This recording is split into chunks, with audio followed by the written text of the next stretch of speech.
우리가 어떤 분야를 이해하고 또 그 분야를 잘하기 위해서는 먼저 해야 할 것이 있습니다. 뭐냐면 그 분야에서 사용되는 단어들, 그런 단어들을 이해하고 바르게 정립하는 일이 필요합니다.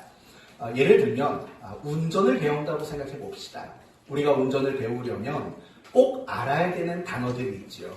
브레이크, 엑셀러레이터, 뭐 이런 것들 꼭 알아야만 합니다. 이 브레이크가 뭔지 모르고 뭐 이런 것들을 모르면 우리는 운전을 제대로 배울 수가 없습니다. 깜빡이 켜라고 했더니 앞에 창문 와이퍼를 돌리고 뭐 이런 일들이 일어나게 되는 겁니다. 유턴이 뭔지, 좌회전이 뭔지, 우회전이 뭔지 이런 식의 단어들을 바르게 이해하고 정립하면 우리는 운전을 배우는데 한결 수월해지게 되는 겁니다. 신앙생활도 마찬가지인 겁니다. 우리가 신앙생활을 잘하기 위해서는요, 우리가 신앙 안에서 사용되는 단어들이 있잖아요. 예를 들면 예배, 은혜, 영광, 기도, 묵상, 순종, 겸손, 이런 많은 신앙 안에 사용되는 단어들이 무엇인가, 그 의미하는 바가 뭔가 그걸 이해하고 그런 것들을 바르게 정립해야지만 우리가 신앙생활을 잘할 수 있게 됩니다. 그러나 우리가 신앙생활을 하는 가운데 우리가 늘 즐겨 쓰는 단어들임에도 불구하고 이해하지 못하고 정립되지 못하고 있는 것들이 사실은 굉장히 많습니다. 오늘 본문에도 우리가 이해하지 못하고 정립하지 못하는 그런 단어들이 몇 가지 나옵니다. 그중 가장 대표적인 단어가 있다면 바로 성령 충만입니다. 우리 한국 교회와 성도들은 성령 충만을 굉장히 좋아합니다. 그 어떤 나라보다도 성령 충만을 좋아합니다. 그 자체가 틀린 것은 아닙니다. 왜냐하면 하나님은 우리 모두가 성령 충만하기를 원하시기 때문입니다. 그러나 문제는 무엇이냐면 성령 충만을 즐겨 쓰고 좋아하지만 성령 충만이 무엇인가를 바르게 이해하고 정립하지 못하는 경우들이 상당히 많이 있다라는 겁니다. 오늘 우리가 살펴볼 이 본문은 성령 충만이 무엇인가를 가장 잘 보여주는 본문인 겁니다. 그러므로 오늘 본문을 통해서 첫째는 나는 과연 성령 충만한 사람인가를 점검하는 시간이 되시고 그 다음에는 내가 어떻게 하면 성령이 충만한 사람이 될 수 있는가를 살펴보는 그런 시간을 가지려고 합니다. 한번 물어보겠습니다. 여러분은 성령 충만하십니까? 이 질문 앞에 여러분은 둘 중에 하나를 대답하셔야 합니다. 예, 성령 충만합니다. 아니요, 그렇지 못합니다. 여러분의 대답은 과연 뭘까요? 우리 교회를 대표해서 우리 문명준 안수 집사님, 이제 가을에 장로님이 되실 텐데 우리 문명준 안수 집사님은 성령 충만하십니까? 예. 뜻밖입니다. 네, 이거는 농담이고 네, 여자분에게도 한 번 더 물어보겠습니다. 우리 강선옥 집사님 성령 충만하십니까? 표정 보셨어요? 또 나야. 네, 우리 집사님은 성령 충만하십니까? 아니요. 잘 됐습니다. 한 분은 성령 충만하시답니다. 한 분은 성령 충만하지 못하시답니다. 그렇다면 다시 한번 묻습니다. 나는 왜 성령이 충만하다고 생각하실까요? 기쁘니까. 반대로 나는 왜 성령이 충만하지 않다고 생각하십니까? 네? 기쁨이 없으니까. 우리 교회 성도들은 단어 활용이 굉장히 능통해요. 그래요. 이제 나머지 여러분들도 스스로에게 대답하셔야 돼요. 나는 성령 충만한가? 그렇다면 나는 왜 그렇게 생각하는가? 그렇지 않다고 생각하면 나는 왜 성령이 충만하지 않다고 생각하는가? 사실은 그 기준이 중요하기 때문에 여러분에게 이 질문을 드린 겁니다. 여러분은 성령 충만이 뭐라고 생각하십니까? 성령 충만. 우리가 신앙생활하면서 이 말을 얼마나 많이 들었는지 몰라요. 그리고 교회 안에서도 우리 모두 다 같이 성령 충만을 위해 기도합시다 라는 이야기도 굉장히 많이 들어왔을 겁니다. 그러나 막상 성령 충만이 뭡니까? 라고 물어본다면 사실 대답하기가 참 난감한 경우들이 많이 있습니다. 그리고 성령 충만이 뭐냐고 물어보면 나는 아닌 것 같다라고 생각하는 사람들이 훨씬 많습니다. 뜻밖에도 나는 성령 충만하다고 생각하는 사람들은 그다지 많지 않습니다. 여러분의 이해를 돕기 위해서 이렇게 물어보겠습니다. 여러분은 성령 충만을 위해서 기도하셨을 겁니다. 교회 생활을 좀 하신 분들 중에서 성령 충만을 위해 기도하지 않은 분은 없을 거예요. 그렇다면 여러분이 성령 충만을 받게 해달라고 기도할 때 무엇을 기대하면서 기도하셨나요? 어떤 현상 또는 어떤 결과를 기대하면서 여러분은 성령 충만을 놓고 기도하셨습니까? 혹시 이런 거 아닙니까? 방언을 받는 것 또는 하나님의 음성을 듣는 것 또는 성경을 읽으면 그 뜻이 다 이해가 되는 것, 날마다 구름 위를 떠다니는 것처럼 마음이 평안하고 기쁜 것, 아니면 귀신을 쫓아낸다든가 아니면 병든 사람을 고쳐낸다든가, 혹시 이런 것들을 염두하고 기대하고 성령 충만을 기도하지는 않았습니까? 상당수 많은 신자들은 성령 충만을 그런 특별한 능력이라고 생각을 합니다. 병을 고치고 어떤 문제를 해결하고 아무리 힘들고 어려워도 마음이 늘 평안하고 이런 것들을 성령 충만으로 그렇게 생각하는 분들이 적지 않습니다. 또 어떤 분들은 성령 충만을 이런 것으로 이해를 하십니다. 신앙적 색깔이 짙은 사람. 제가 2000년도쯤에 원당교회에서 교역자 생활을 했습니다.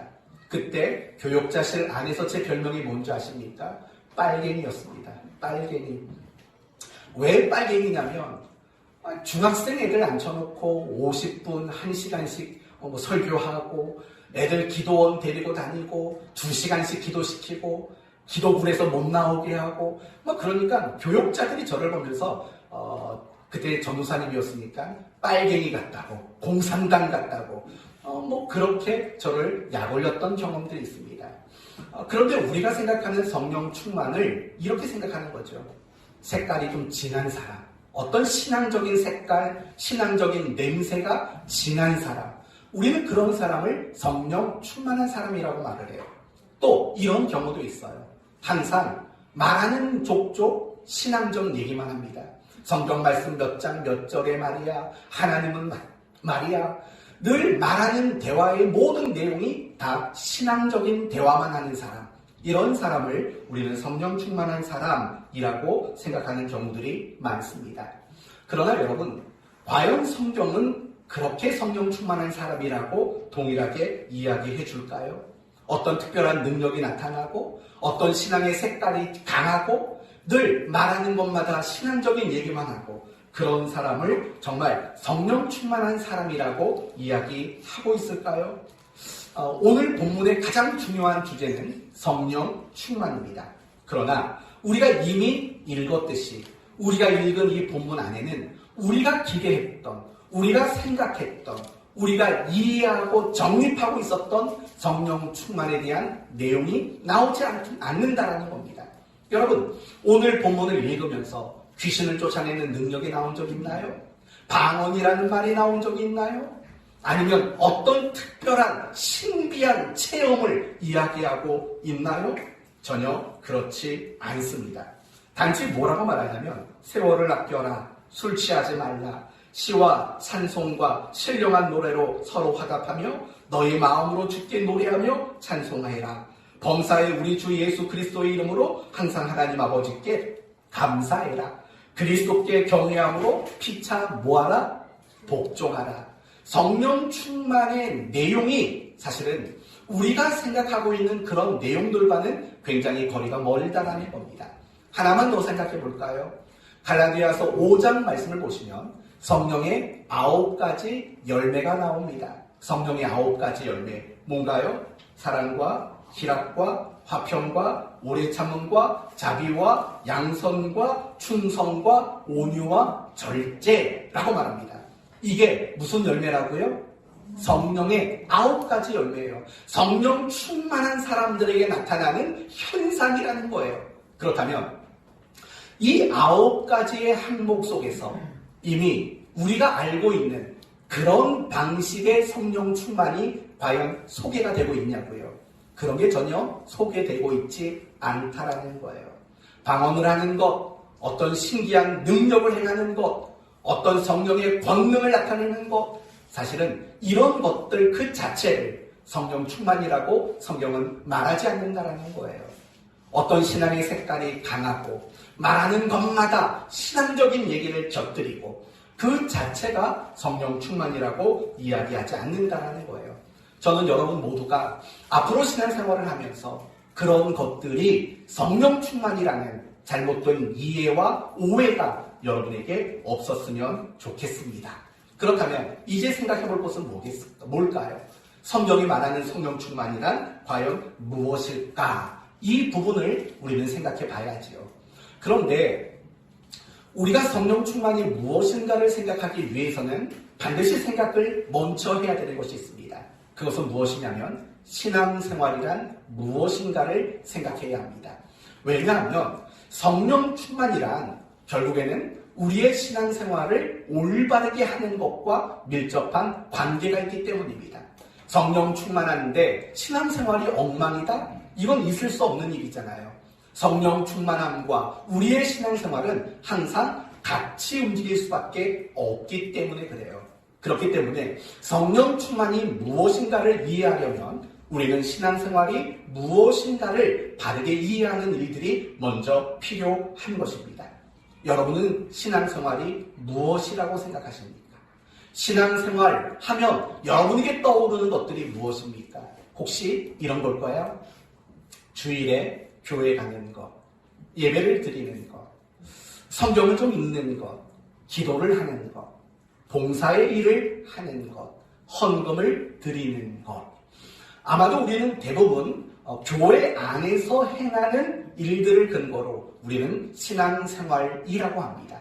또는 내가 교회에서 하는 그 일을 집에 와서 연장시켜 하는 것, 그런 것들을 우리는 대부분 신앙생활이라고 생각을 하죠.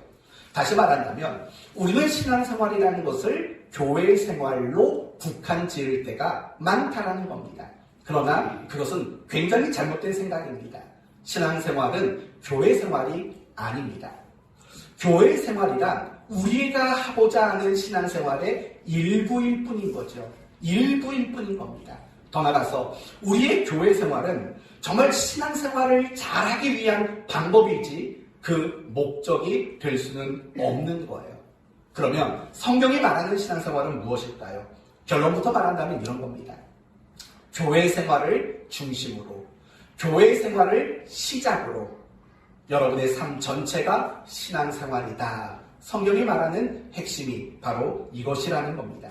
더 세부적으로 말한다면 여러분이 가정 안에서 생활하는 것이 신앙생활이에요. 여러분이 남편 노릇을 하는 게 신앙생활이고 여러분이 아내 노릇하는 게 신앙생활이에요. 여러분이 부모 노릇하고 여러분이 자식 노릇하고 여러분이 사위 노릇을 하고 여러분이 며느리 노릇을 하는 것, 그게 바로 신앙생활이라는 거예요.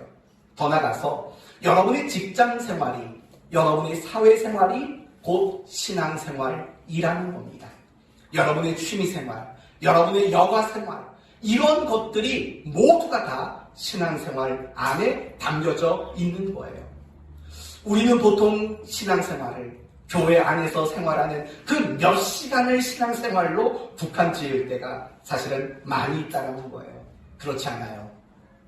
여러분의 하루의 전부가 다 신앙생활인 거예요.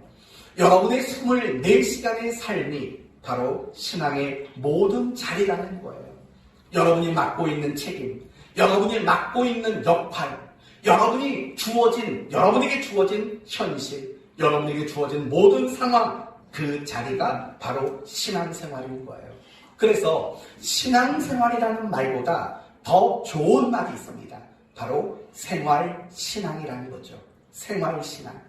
그것이 바로 성경이 우리에게 말하고자 하는 신앙생활의 본질이고 내용인 겁니다. 이런 관점으로 오늘 본문을 다시 한번 보세요. 15절에 뭐라고 말하죠?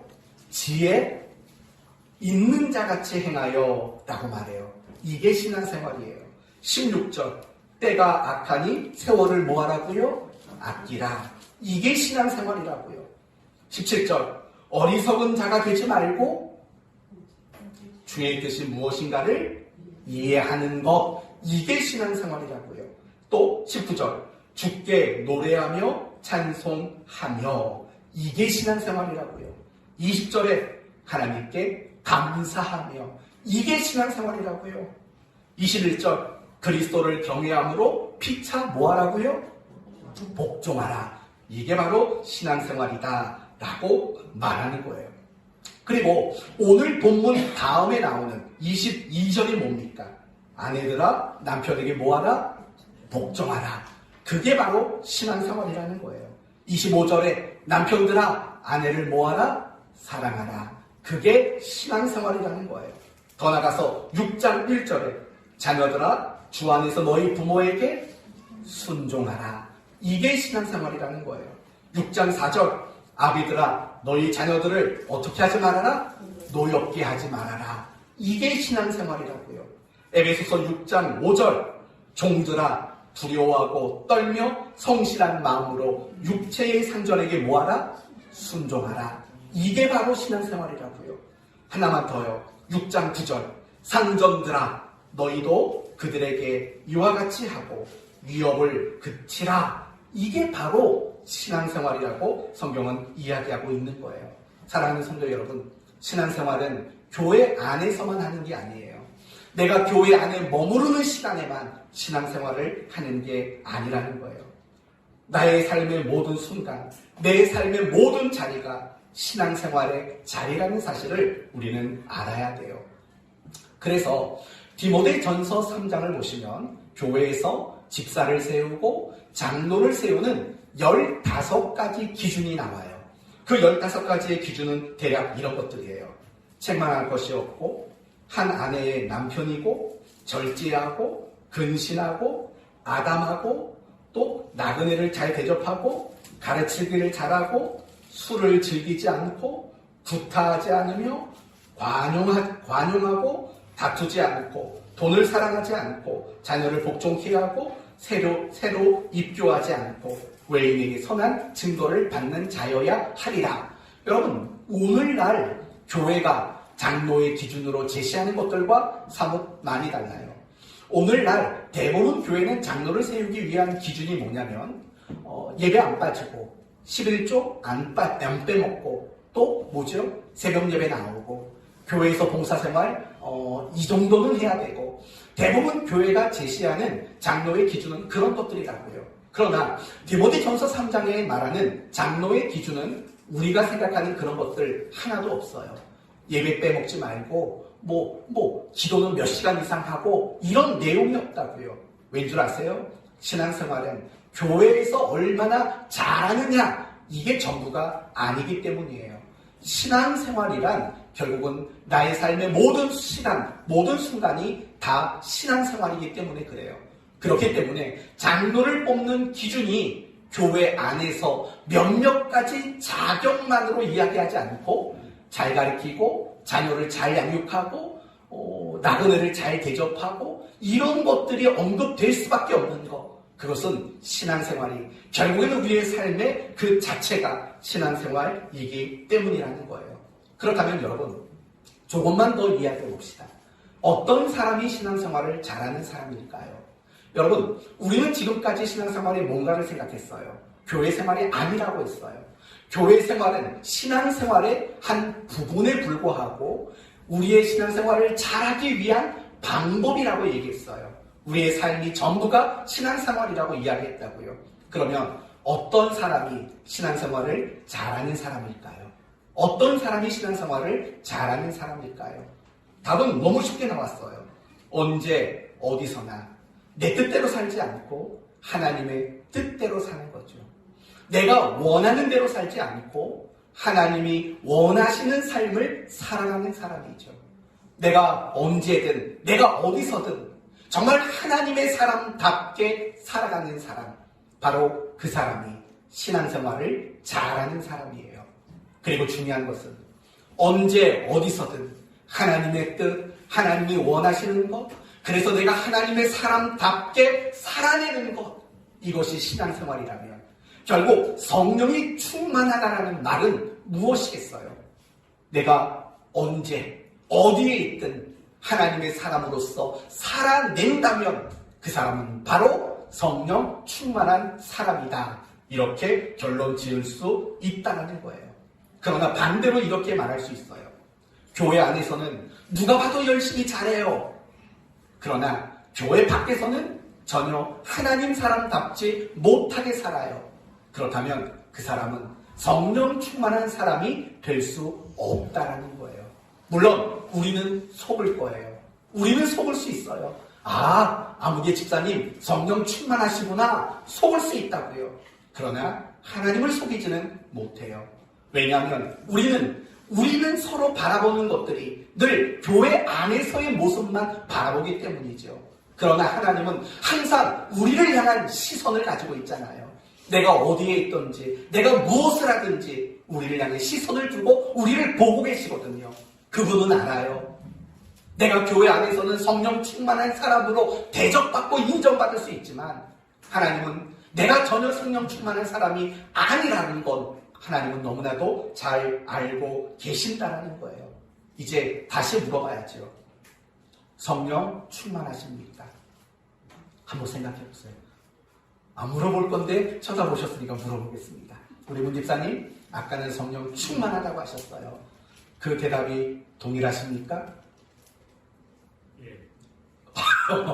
뜻밖이에요. 네.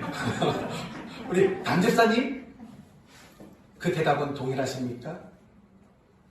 네, 알겠습니다. 할 말이 없습니다. 이제 이 부분이 정리가 됐다고 생각이 듭니다. 성령 충만이란 결국 내가 어디에 있든 어느 시간에든 하나님의 사람답게 내가 살아내는 것, 그것이 성령 충만이라고 성경은 우리에게 이야기하고 있습니다. 이제 조금 더 깊은 얘기로 들어가 보도록 할게요. 여러분, 우리가 신앙생활을 열심히 하고 또 신앙생활에 마음을 쓰면 쓸수록 우리가 경험하게 되는 게 있어요. 그게 뭘까요? 물론 은혜와 하나님의 사랑을 경험하게 돼요. 신앙에 관심을 가지고 신앙에 열심을 내면 은혜와 사랑을 경험하게 돼요. 그러나 우리가 신앙생활을 열심히 하면 은혜와 사랑만 경험하는 게 아니에요. 또 다른 걸 경험하게 돼요. 그게 뭔지 아세요? 절망감이에요. 절망감. 신앙적인 절망감을 우리는 경험할 수밖에 없어요. 이런 거죠. 하나님의 뜻대로 살고 싶었는데, 하나님의 사람답게 살려고 노력했는데, 그러나 되어지지 못하는 나의 못나고 나의 연약하고 나의 부족한 이런 모습을 우리는 발견하게 돼요. 내가 하나님을 알면 알수록, 내가 성경을 더 알아가면 알아갈수록 때로는 이런 신앙적인 절망감, 영적인 절망감이 우리를 흔들어 놓을 때가 얼마나 많은지 몰라요. 그런 경험들 다 해보셨을 거라고 생각이 듭니다. 저 역시도 마찬가지예요. 저 역시도 끊임없이 영적인 절망감에 빠질 때가 있어요. 내가 이거밖에 되지 않는가? 내가 이것도 감당하지 못하는가? 라고 영적인 그런 절망감에 빠질 때가 있다고요. 그런데 여러분, 이런 신앙적인 절망감은요, 성화의 과정으로 본다면 사실은 너무나도 당연한 거예요. 만약에요, 여러분 가운데 이런 신앙적인 절망감을 경험해 보신 분이 있다면, 또는 내가 지금 그런 신앙적인 절망감을 경험하고 있다면 여러분은 훌륭한 신자입니다. 그리고 여러분은 더 훌륭한 신자가 될 수 있는 충분한 자격을 갖춘 사람입니다. 왜 그러냐면 우리가 하나님 앞에 절망감을 느끼게 될 때 우리는 비로소 깨닫는 거죠.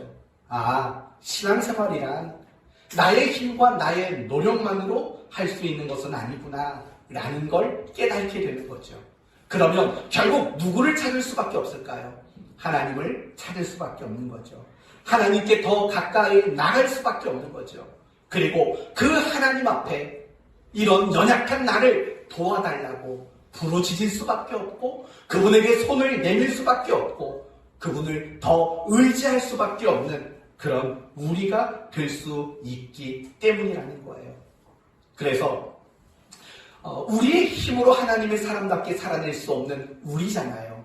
그래서 바울은 에베소 교회 성도들에게 18절의 말씀을 하고 있는 거예요. 18절 말씀을 한번 읽어볼까요?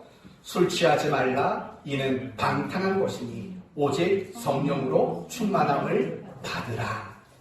우리가 성령 충만이 뭔지 정리했어요. 뭐죠? 언제, 어디서나 하나님 사람답게 살아내는 것. 그게 바로 성령 충만이라고 했어요.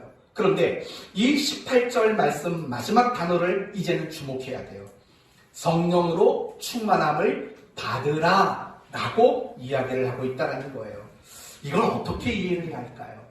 성령으로 충만함을 받으라. 무슨 뜻일까요? 내 안에 성령님이 지금 안 계시다라는 건가요? 내 안에 계셨던 성령님이 떠나셨다라는 말인가요? 그러니까 다시 그분을 초청하고 다시 그분을 우리 마음속에 모셔드리라는 뜻일까요? 전혀 그렇지 않습니다. 여러분이 예수님을 믿는 사람이라면 여러분의 마음속에는 이미 성령님이 내주하고 계십니다. 그리고 더 중요한 것은 여러분 안에 내주하신 성령님은 결코 여러분을 떠나지 않는다라는 겁니다. 여러분 안에 내주하셔서 영원히 여러분에게 구원의 보증이 되시고 여러분을 도와주시는 보혜사로서 여러분 안에 충만히 거하시는 분이십니다. 그런데 그럼에도 불구하고 성령의 충만을 받으라고 말하는 내용은 무엇일까요? 뜻은 무엇일까요? 바로 이런 것들이죠. 성령의 지배와 다스림과 통치를 받으라는 겁니다. 성령의 지배와 다스림과 통치를 받으라라는 거죠. 이 말을 좀 더 쉽게 이해시키기 위해서 18절은 무슨 말이 나오냐면 성령 충만과 반대의 개념으로 말해요. 뭐 취하지 말라? 술 취하지 말라라고 이야기를 하고 있는 겁니다. 여러분, 사람이 술에 취하면 어떻게 될까요? 제가 경험해 본 바가 없어서 참 어릴 때부터 곱게 자랐던 사람이라 담배 펴본 적이 없고 술 마신 적이 있네요. 한번 고등학교 2학년 때 네, 그때 말고는 전혀 술을 입에도 대본 적이 없는 그런 고상한 사람이라는 거 아시죠? 그래서 물어봅니다. 사람이 술에 취하면 어떻게 될까요? 문집사님한테 물어볼 수가 없어요. 성령 충만한데 그걸 어찌 아시겠어요? 네, 술에 취하면 어떻게 될까요? 보통 들리는 말은 그런 말이에요. 말이 없는 사람들이 말이 많아진다. 평상시엔 너무 조용하대요. 말도 없대요. 말수가 적대요. 근데 술만 마시면 말이 많아진다. 뭐 이런 게 있어요. 또 어떤 사람은요. 굉장히 소심한 사람이 있어요. 근데 술을 마시면 굉장히 대범해진대요. 그리고 또 이런 말이 있어요. 서로 싸웠어요. 술 한잔 마시고 나면 화해가 된대요. 평상 술 안 마시면 화해가 안 되는데 술 한잔 마시면 화해가 된대요. 또 어떤 사람은 이런데요. 그냥 곱게 누워서 자는 사람이 있대요. 김효선 목사님 고개를 왜 끄덕여요? 이상하잖아요. 아무튼 술 먹으면 딴 사람이 된대요. 왜일까요? 왜 그러죠? 아니 왜 술을 먹으면 딴 사람이 될까요? 이유는 간단해요. 술의 힘 때문이에요. 그리고 술의 지배를 받기 때문에 딴 사람이 되는 거예요. 술의 지배를 받기 때문에 마찬가지예요. 성령의 충만이란 무엇이냐면요. 성령님이 나를 마음껏 지배하시는 것. 그게 바로 성령의 충만을 받으라라는 말의 뜻이 되는 거예요. 그리고 중요한 것은 우리가 성령의 다스림과 성령의 통치, 성령의 지배하심 그것에 우리가 순응하게 될 때 사실은 내가 지금껏 하지 못했던 것들을 할 수 있는 사람이 될 수 있다라는 거예요. 왜냐하면 성령님이 나를 다스리고 성령님이 나를 통치하시면 우리의 생각이 바뀌거든요. 우리의 말이 바뀌거든요. 우리의 관점이 바뀌게 되고 우리의 행동하는 바가 달라지게 되고 우리의 소원하는 바도 바뀌게 돼 있어요. 성령님이 나를 다스리고 성령님이 나를 통치하시면 내 인생의 목적이 새롭게 달라질 수밖에 없기 때문에 그래요. 이것을 가장 잘 보여주는 사건이 사도행전 2장의 오순절 성령 강림 사건이에요. 그들은 사람들이 두려워서 다락방에 모여 있었던, 숨어 있었던 사람이라고요. 그런데 그렇게 숨어만 있었던 겁쟁이들이 성령의 충만을 받고 나니까, 성령을 받고 나니까 그들은 길거리로 뛰쳐나가기 시작했어요. 사람들 앞에서 예수의 옛자도 말 못했던 사람, 무서워서 말 못했던 그들이 너희가 죽인 예수가 그리스도라고 정말 담대하게 말할 수 있게 되었어요. 그들은 거기서 끝나지 않았어요. 자기가 가지고 있는 재산들을 팔아 가난한 사람들에게 기꺼이 나누어 주었다고요. 그건 무슨 말이에요? 지금까지는 못했던 거예요. 그들이 예수를 안 믿었던 사람들이 아니에요. 예수를 믿었어요. 그런데 두려움은 이기지 못했어요. 그들의 말은 바뀌지 않았어요. 그들의 물질관도 바뀌지 않았다고요. 그러나 그들이 성령의 지배를 받고 성령의 통치를 받자 그들은 모든 말과 생각과 모든 가치관이 다 바뀌어지기 시작했다는 거예요. 바로 그런 의미로 우리에게 성령의 충만을 받으라라고 말하고 있다는 거예요. 사랑하는 성도 여러분, 성령 충만이란 결국은 언제든 어디서든 내가 하나님의 사람답게 살아내는 거예요. 그러나 우리의 힘과 우리의 최선의 노력만으로는 결코 그런 삶을 살 수 없어요. 우리가 성령 충만한 삶을 살기 위해서는 성령의 다스림을 받아야 되고 성령의 지배를 받아야 되고 성령의 통치하심에 순응하는 사람이 되어야만 한다는 거예요. 그래야 우리는 언제 어디서든 하나님의 사람답게 살아낼 수 있는 거예요. 그렇다면 이제 마지막으로 우리가 풀어야 할 것이 있지요. 어떻게 하면 성령의 충만을 받을 수 있는가의 문제를 우리는 풀어가야 합니다. 과연 어떻게 풀 수 있을까요? 두 가지를 말씀을 드릴게요. 첫째는 여러분의 동의가 필요합니다. 여러분이 동의합니다 라는 이런 마음이 필요하다는 것을 알아야 합니다. 성령님은 여러분 안에 계세요. 여러분이 신앙생활을 잘하든 못하든 그건 중요하지 않아요. 성령님은 여러분 안에 계셔요. 분명히 계셔요. 내가 예수를 믿는 사람이 맞다면 성령님은 여러분 안에 분명히 계셔요. 여러분 안에 계신 성령님이 무슨 일을 하실 것 같아요? 여러분을 다스리시는 일을 하려고 하셔요. 여러분을 하나님의 사람답게 살도록 여러분을 통치하고 여러분을 간섭하고 여러분이 생각나게 하고 여러분에게 그런 마음을 갖도록 만드시는 일들을 성령님은 끊임없이 하신다고요. 그러나 아시지요? 성령님이 일방적으로 여러분을 통치하지는 않으세요. 우리에게 생각을 주셔요. 우리에게 감동을 주세요. 우리에게 마음을 주세요. 그러나 우리를 억지로 끌고 가지는 않으세요.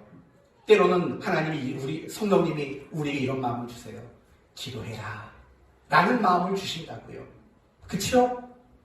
그러나 성령님은 여러분을 억지로 무릎 꿇리지는 않으세요. 맞지요? 성령님은 우리 마음속에 용서해라 라고 마음을 줘요. 그러나 억지로 용서시키지는 않으세요. 성령님은 우리에게 하나님의 뜻이 뭔가를 제시해 주셔요. 그러나 억지로 우리가 그 하나님의 뜻대로 살아가도록 억지로 만들지는 않아요. 무슨 말인지 이해가 되시나요? 성령님은 인격의 영이에요. 그리고 우리 모두도 인격적인 존재예요. 여러분, 인격적이다라는 말은 뭐지요? 이거죠. 대화, 소통, 설득, 동의를 요구하는 존재라는 뜻이에요. 인격적인 존재란 대화와 소통과 동의, 설득 이런 것으로 관계 맺어가는 관계가 인격적인 관계죠. 동의를 구하지 않고 일방적으로 지시하고 일방적으로 뭔가를 시킨다면 그건 그 사람을 인격적으로 대접하는 게 아닌 거죠. 성령님은 인격적인 분이세요. 그리고 우리 역시도 인격적인 존재예요. 그래서 성령님은 우리 안에서 항상 인격적인 방법으로 우리를 통치하기를 원하셔요. 다르게 말한다면 우리가 동의하지 않는다면 성령님은 우리를 억지로 끌어가지는 않으시는 분이라는 거예요. 그렇기 때문에 여러분이 성령의 충만을 받기를 원하신다면 성령님이 여러분의 마음속에 어떤 생각과 어떤 마음과 어떤 계획과 어떤 소원을 갖게 하신다면 그것에 여러분이 동의하는 일들이 반드시 필요하다는 거예요. 여러분이 동의하지 않는다면 여러분은 절대로 성령 충만한 사람이 될 수가 없어요. 여러분이 성령 충만한 사람이 되기 위한 첫 번째 통과해야 할 관문은 바로 동의라는 관문이라는 것을 잊지 말아야 돼요. 그리고 그 밖에도 성령 충만하는 할 수 있는 방법들이 많겠죠. 그러나 오늘 본문이 가장 강조하는 마지막 한 가지만 여러분에게 말씀을 드릴게요. 두 번째는 이거죠. 오늘을 살아내셔야 돼요. 다르게 말하면 오늘이라는 시간에 여러분이 책임감 있게 살아내셔야 돼요. 그게 성령 충만할 수 있는 두 번째 방법, 제일 중요한 방법이에요. 첫 번째 방법은 여러분이 성령의 통치에 동의하는 것이고 그리고 그 동의하심을 근거로 오늘이라는 그 시간을 살아내는 거예요. 이게 굉장히 중요해요. 여러분 16절을 보시면 뭘 아끼라고 말하나요? 세월을 아끼래요.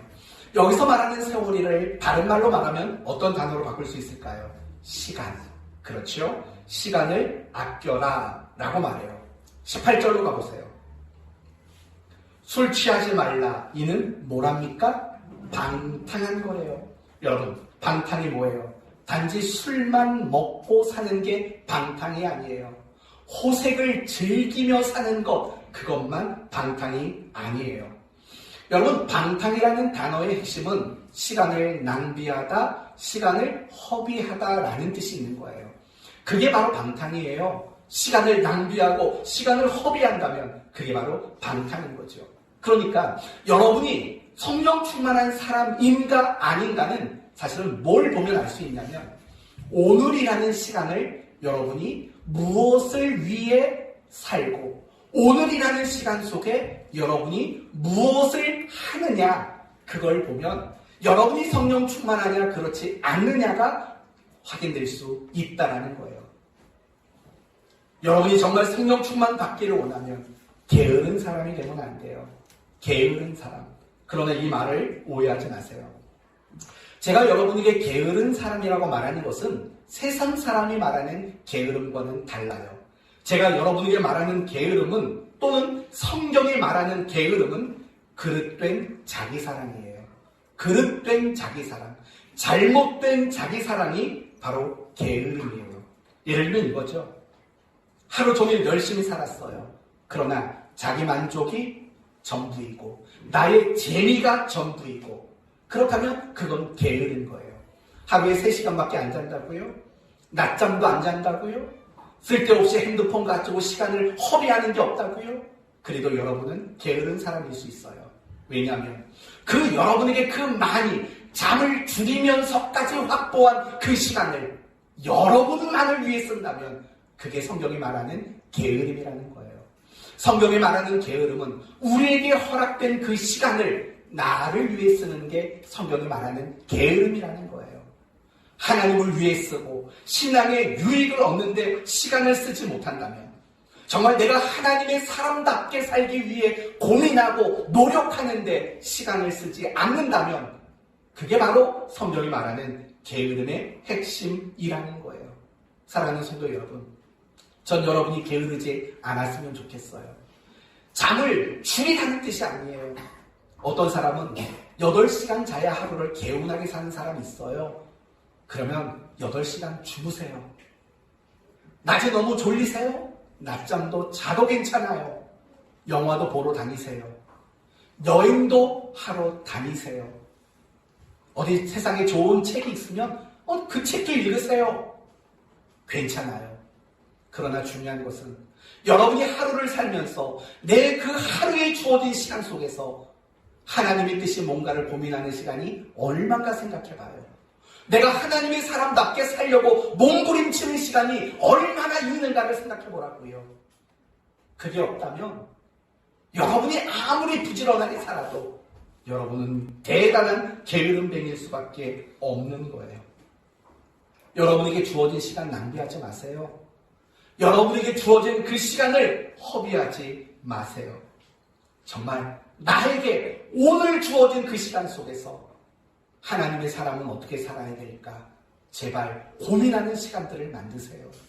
하나님의 뜻이 뭔가 찾아내는 시간들을 만드세요.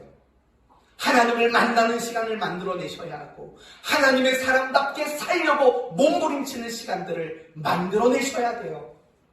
그게 바로 성령 충만할 수 있는 방법이에요. 시간을 외면하고 성령 충만하시겠다고요? 그것은 불가능한 거예요. 여러분에게 허락된 오늘이라는 시간 속에서 내가 하나님의 사람이라는 기준을 가지고 고민하고 기도하고 노력하고 하는 그런 시간들이 없다면 여러분은 결코 성령 충만한 사람이 될 수 없다는 거예요. 15절 말씀을 보시면 이런 말이 나와요. 그러즉 너희가 어떻게 행할지를 자세히 주의하여 지혜 없는 자같이 하지 말고 오직 지혜 있는 자같이 하라. 여러분, 에베소서가 말하는 지혜, 성경이 말하는 지혜가 뭔지 아세요? 간단해요. 오늘을 하나님의 사람으로 살아내는 능력, 힘, 그게 바로 지혜예요. 세상은 지혜롭다 말하면 뭔가 좀 똑똑해 보이고 문제를 잘 푸는 사람이라고 말하겠지요. 그러나 성경이 말하는 지혜는 오늘을 하나님 사람답게 살아내는 힘, 능력, 그걸 바로 지혜라고 말하는 거예요. 이런 지혜를 가진 사람이 바로 성령 충만한 사람이고 이런 지혜를 발휘하는 사람이 성령의 충만을 받고 있는 사람이다. 이렇게 말할 수 있는 거예요. 어려운 거 없어요. 성령 충만, 그것은 오늘을 살 때 가능한 거예요. 내일, 앞으로, 나중에 결코 성령 충만할 수 없어요. 오늘을 살아내지 않는다면 그 사람은 평생 성령 충만을 경험하지 못하고 천국에 갈지도 모릅니다. 그렇다면 우리는 왜 오늘이라는 시간을 허비하면 안 될까요? 이유는 간단해요.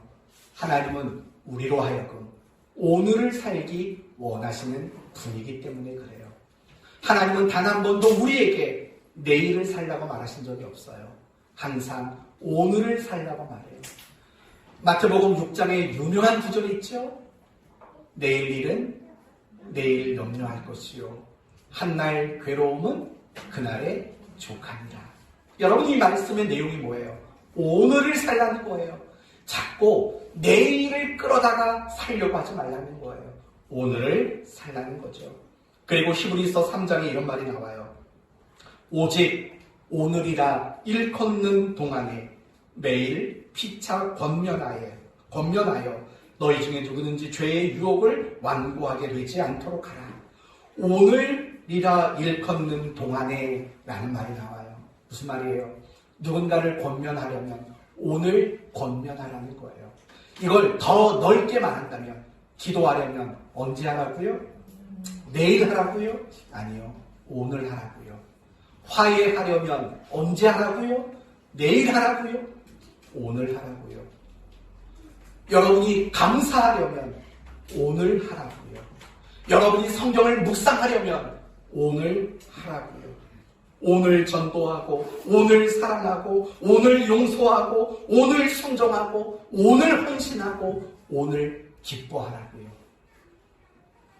하나님은 오늘을 살기를 원해요. 여러분 모두가 오늘을 사셔야만 해요.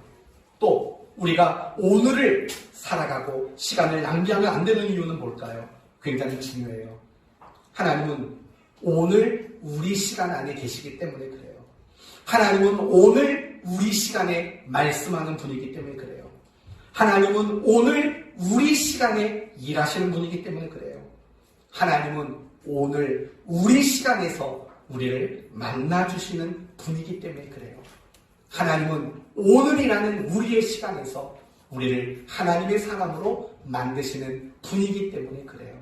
사랑하는 성도 여러분, 오늘을 살아낼 수 있는 지혜자, 오늘을 살아내는 성령 충만한 여러분 모두가 되시기를 바랍니다. 이제 말씀을 마치겠습니다. 성령 충만은 유별난 게 아니에요. 성령 충만은 특별한 게 아니에요.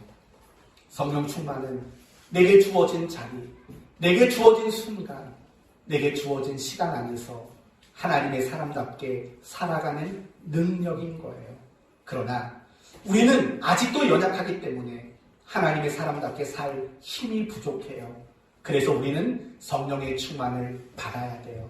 성령의 지배를 받고 성령의 다스림 속에 살아가야 돼요. 그러기 위해서 우리에게 필요한 것은 뭐라고요? 동의라고 했어요. 동의하는 것. 그리고 더 나아가서 성령님께 동의한 것을 근거로 오늘이라는 시간을 허비하지 않는 것. 오늘이라는 시간 속에서 내가 최선을 다해 하나님의 사람으로 살아내려고 노력하는 것. 오늘이라는 시간 속에서 하나님을 만나고 오늘이라는 시간 속에서 일하시는 하나님을 묵상하는 삶을 살아갈 때 우리는 비로소 성령 충만한 그런 성도가 될 수 있는 거예요. 오늘을 놓치신다면 그 사람은 성령 충만한 사람이 될 수 없어요. 그러므로 하나님이 우리에게 언제까지 오늘이라는 시간을 주실지 모르겠어요. 내일까지만 주실지, 내년까지만 주실지, 10년을 더 주실지, 오늘이 마지막 오늘일지 우리는 몰라요. 그렇기 때문에요. 오늘이라는 시간 속에서 정말 하나님의 사람으로서 책임감 있게 낭비에 허비하지 않고 살아가는 이런 의미로 성령 충만한 여러분 모두가 되시기를 예수님의 이름으로 축원드립니다. 아멘. 기도합시다. 하나님, 우리는 너무 많이 성령 충만이 무엇인가를 오해할 때가 많았습니다. 그리고 오늘 다시 성령 충만이 무엇인가를 배웠습니다. 성령 충만은 지금 나에게 주어진 그 자리, 그 역할, 그 시간 속에서 하나님의 사람으로 살아내는 능력이 성령 충만이고 지혜라고 말씀하셨습니다.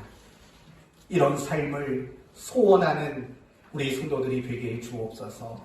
이를 위해 성령님의 통치하심에 동의하게 하시고 오늘 나에게 허락한 그 시간 안에 최선을 다해 하나님을 만나는 저희들이 되게 해 주옵소서.